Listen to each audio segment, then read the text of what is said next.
Thank you so much, Sanjin, Suvi, and Fredrik. And well, I'm glad to see that actually you're with us. At least you're with me on this stage now.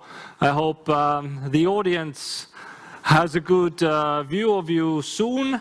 Dear friends, so we are literally now connected to 3 European countries from Tartu. Oh, we do see you. Hi, guys.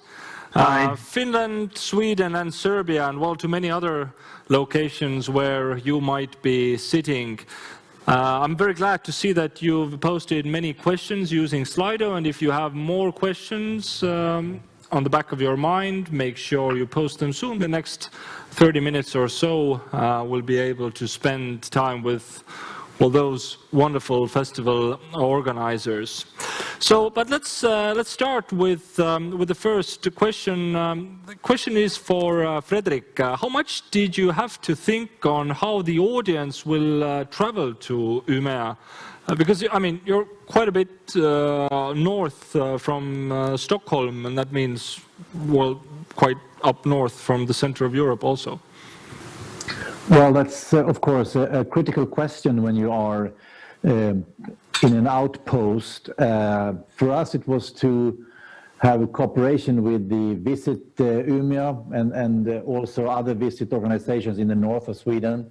We had, of course, also collaborations with the airline systems and the different kind of companies who were supplying us, and also a strong connection with Visit Sweden, who were a very good connection for us to connect to other hubs in Europe. So in that sense, I think when I listened to Jelle, he was talking about how to reach out to the embassies, and I think also that is important. But for us, I think the visit organizations were the most important to raise the interest about our topics.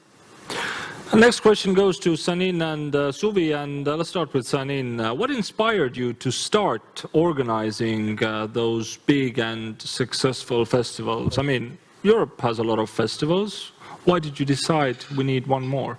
Oh, well, that's a pretty complicated question to ask us because Exit Festival itself has this unique background. It started actually as a student protest back in the year of 2000. So, you know, that was the base of everything. And after that, it just turned into one massive party. And, you know, following years, and we're talking about the, you know, started 2000, 2001, it just, you know, began to grow. Back then, we were mainly focused on a local audience, on Serbian audience and neighborhood countries. I mentioned that in my video, were just affected, well, mainly through word of mouth promotion. You know, back then we didn't have social networks and all that beautiful technologies that we have today. So the word of mouth was something that was, you know, spreading really widely, and you know, it just grew and grew. You know, it just happened. As I said, we had a little bit unusual starting point, and then at one point it became just a, you know, huge festival. Then we turned to international audience, and then it became even larger. Interesting thing happened, let's say some 7 years ago, when we decided to spread outside Serbia and start festivals in the neighborhood countries. So today we have 6 festivals overall in our family, which is something of unique. So besides Exit, we have No Slip Festival in Belgrade, we have festivals in Croatia, Montenegro, Georgia, even in Romania. So that is a little bit unusual, but it is one of our main goals, to spread, to have this festival network of our own, and it works pretty fine for us, you know, since we are the biggest festival in this part of Europe. Southeastern, you know, Balkans region and southeastern part of Europe. I think it worked pretty fine so far for us. Suvi, what inspired you? Yes, well, I'm one of the founders of the festival, and we've been running it since 2004, as I told in my presentation. But for us, it was really quite personal starting point. We just felt that there wasn't a festival we wanted to attend ourselves. So it was just a joint project of friends to create something fun for our friends. So it was really small event in the beginning and quite much like club and electronic music oriented event, like for 2 days, a capacity of 2,000 per day. So it started as a hobby and as our own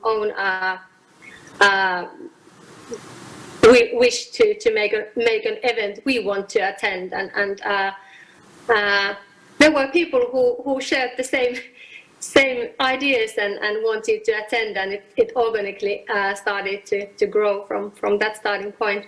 But I think the secret of the success lays a lot in the personal touch, like the starting point that we created an event for ourselves and our friends, and that's still like somewhere in the core of the festival, even though that is much bigger nowadays. Another question from the audience to Fredrik, which I will slightly rephrase. There's a problem in Estonia that few Swedish tourists actually end up here. Now, what would be that mythical story that would connect Estonia and Sweden, or should we just cover the city with blood and get exotic partners joining from exotic countries? Would that be attractive for the Swedes? Well, probably. I mean, if you do it all the way. If I look at it from your question, I would say that, I mean, there is a lot of connections between Sweden and Estonia. I mean, from a historical point of view, especially if you look at Tartu and the connection for the university, and I think your sister city is the city of Uppsala. I believe that sometimes. I think that Sanjin was into a short in the beginning of describing the festival and the event. There was you explained a big party, and I think that sometimes we have to attract each other on kind of an easier level to meet and to have a good time together. I think that could be sometimes that is the easy way to connect. But finally, for Tartu to connect to Sweden, I would say that to have a joint cooperation with some kind of Swedish, both universities, but also with the cultural networks, and we could find something there that could be a connectivity between the countries and on a micro level between the cities. So to find cooperation, and that is of course common knowledge, but I think that is the most important, because what happens afterwards, that is when you have to really see what you have been seeding, if you can harvest it afterwards. And the question is as follows. Flow often makes Facebook posts asking visitors about the artists they would like to see. Now, how often have you invited performance due to the requests from the audience, Suvi? Well, that's what we do all the time. But the polls might not surprise us that much. Those are usually the names that we are already considering and so on. But of course, that's a constant. So actually, you already know who you want to invite, and then you put up the poll, and that just confirms it. Sort of. How about you, Sanjin? Do you also practice this kind of tricks on your audience? Yeah. I mean, we were talking to our audience all the time, because you need to have a feedback, and since we've been going on for 20 years, so much of the music has changed, and trends have changed. We have developed excellent relationship with a lot of artists, and a couple of years back we did we asked the audience what they want to hear, which band they want to hear, and Prodigy was like overall winner of everything. It was like, we want Prodigy, no one else comes near. And we booked Prodigy. I mean, what can you do? Prodigy is one of the festival's friends. They performed several times, and every time was awesome. But we actually didn't plan them that year. But we had to listen to our audience, and we luckily did that, and it was one of the most breathtaking performances ever. Fredrik, is this a good method for getting the European Capital of Culture program together? So just put up a Facebook poll and let the people decide what should be in the program. Well, I think you could use it in some way, but also be aware of that artistic ideas might be more complicated than to have like a majority poll. But what explains here, as I listen to Suvi and Sanjin, they are culture operators in an actual festival, and there you have to be very, very careful to have those connections with the bands. You, as like Prodigy, if they become a good friend of the festival, that is extremely useful for then a European Capital Culture to be a part of that festival's special connection. So I think the importance is for European Capital Culture not to make the connections directly, but to do the connection and the connectivity via festivals, associations, and other networks, because that is where the future is. Afterwards, the crew from the European Capital Culture is dismantled, but the festivals and the others, they are still there. So their networks are more important than the European Capital Culture network. Sanjin, when you mentioned the promotion teams all over the world and started counting those countries where you have promotion teams present, I was amazed. I mean, how many people have you got working for the festival? You mean internationally?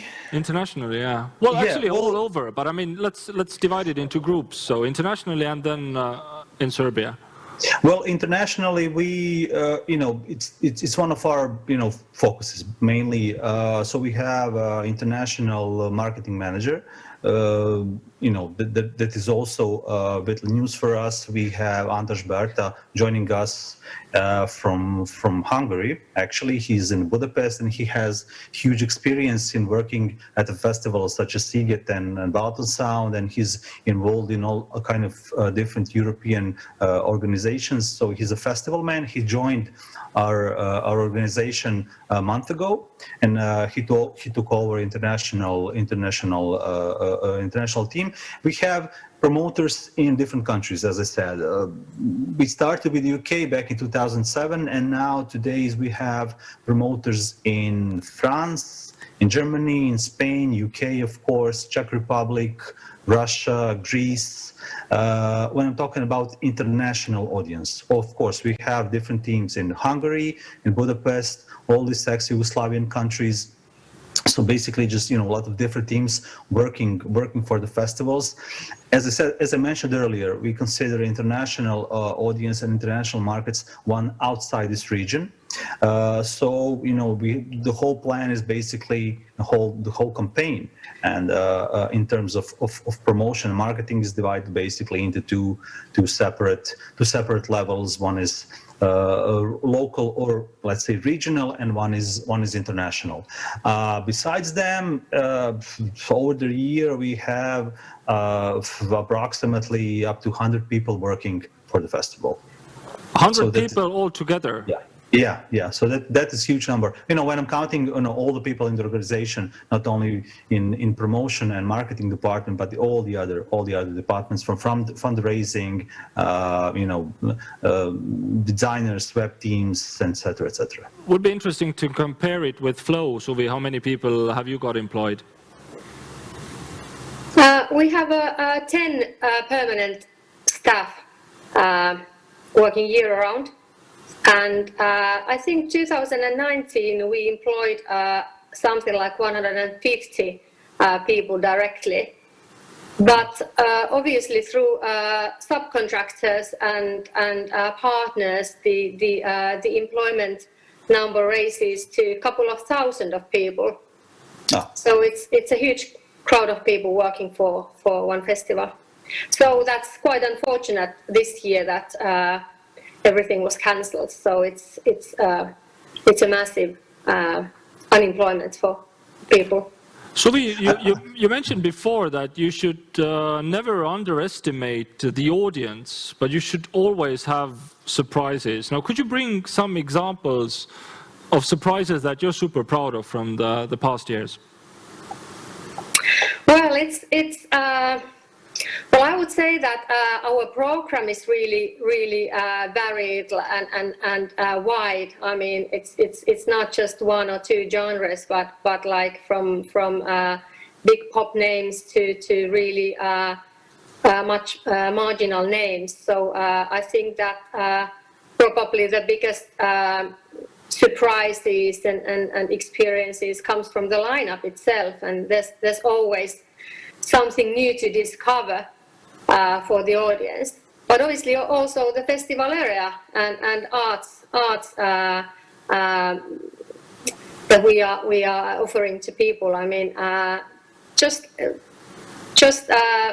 set your targets high and try to make great experiences to audience. It's difficult to say maybe just one thing, but just like the general attitude and you have when you build your program and festival experience.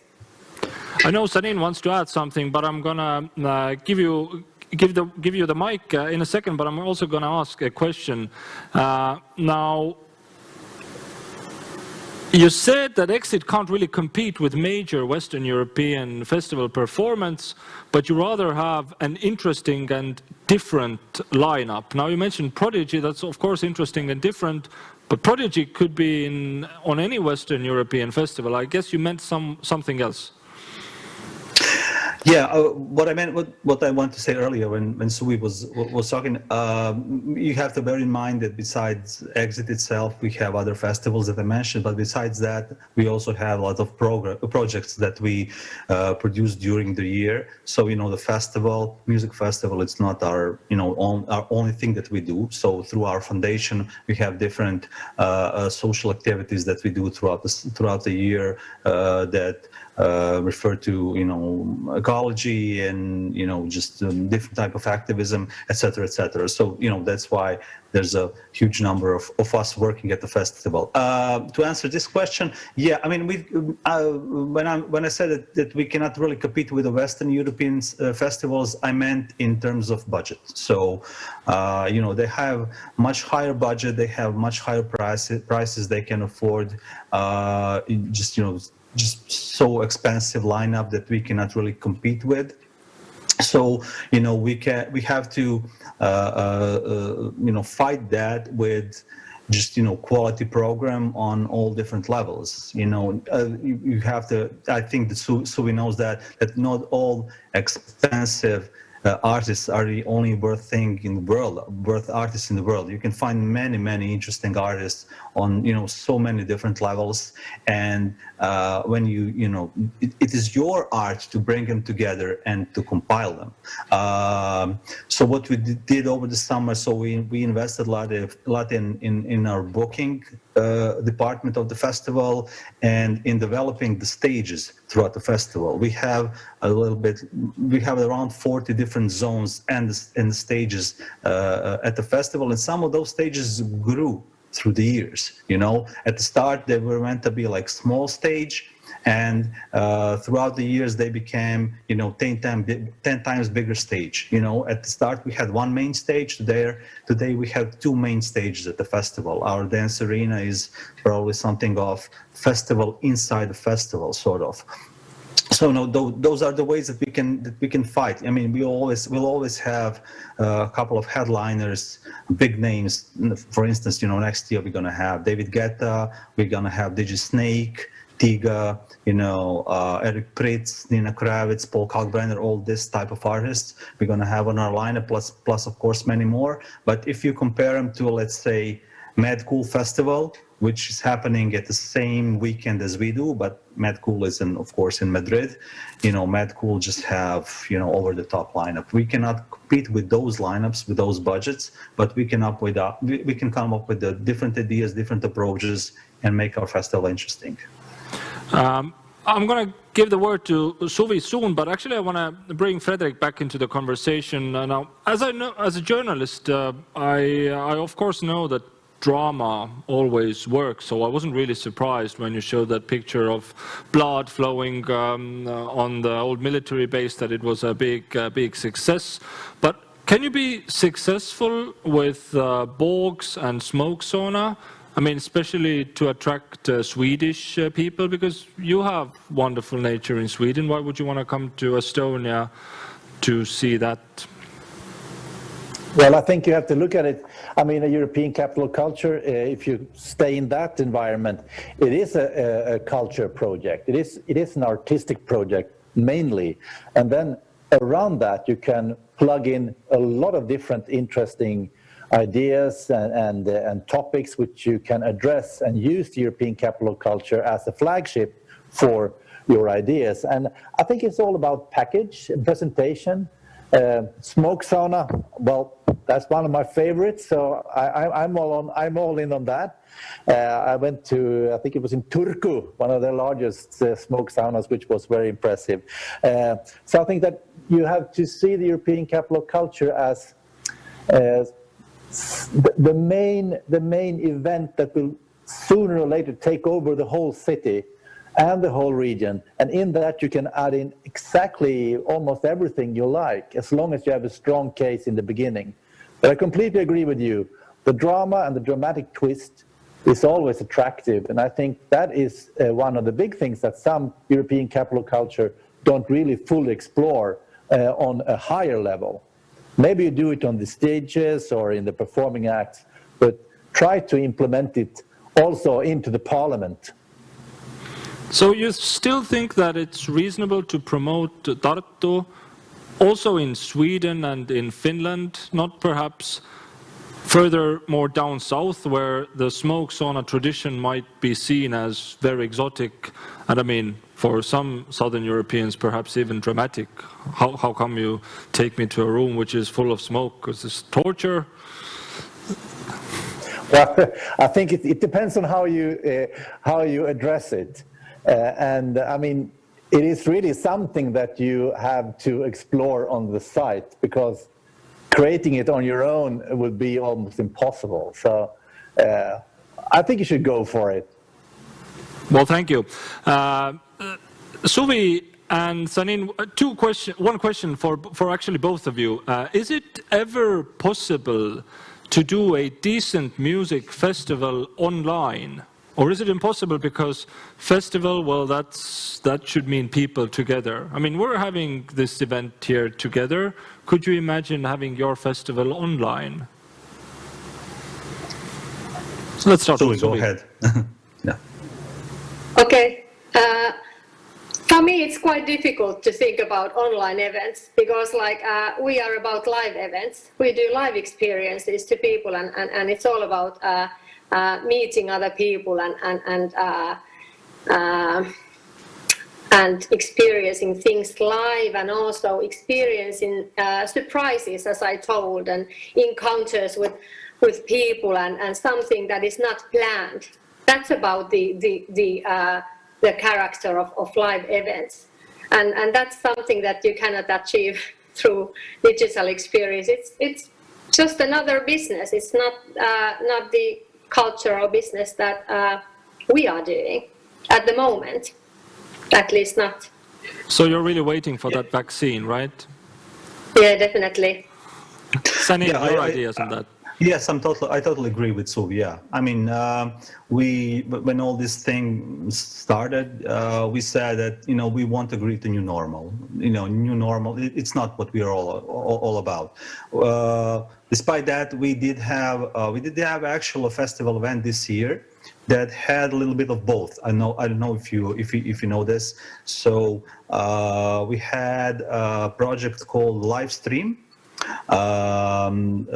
It was actual festival event that we had this year in Novi Sad at our fortress at the beginning of September. At the end, we actually had like 500 people over there, and we had a smaller scale festival. It lasted for 4 days, and we actually used that festival also, to have festival, to try to organize something in this situation. But we also use that to record all the performances, and then we 2 weeks after we aired that as a stream. online. We got some pretty good numbers. I can say we have more than 6 million views of all the performances. But it is something that proved us that we can work in this type of situation, but it's not something that we really want to repeat ever again. We are all about connecting people and touching people and, jumping, sitting on each other's heads and sweating and cheering and kissing and hugging. And, that's what music shares, that emotion. And, we have, and festivals, of course, I have many friends, we have many visitors at festival who come to the festival site, and now they have like a plan to see all the different acts that night, and they have like plan to see 10 acts that night, but they managed to see only 2 because they got stuck in the crowd. They meet someone, they go for a drink, they fall in love, they fall out of love. They do all these different wild kind of things that you can only do at festivals and at the concerts, and that is not something that online experience can never replace it. I will think of the streaming of everything as just as a new, different format. It will never be able to change the festival itself. Boy, I miss this offline life. But that's a good wrap for our very online panel. Dear friends, thank you so much for being with us. Thank you very much for everyone who posted their questions. I couldn't take all of them, but it's a very Estonian thing to keep to the schedule. So I'm doing that. I'm being very Estonian now. Thanks again for the panel.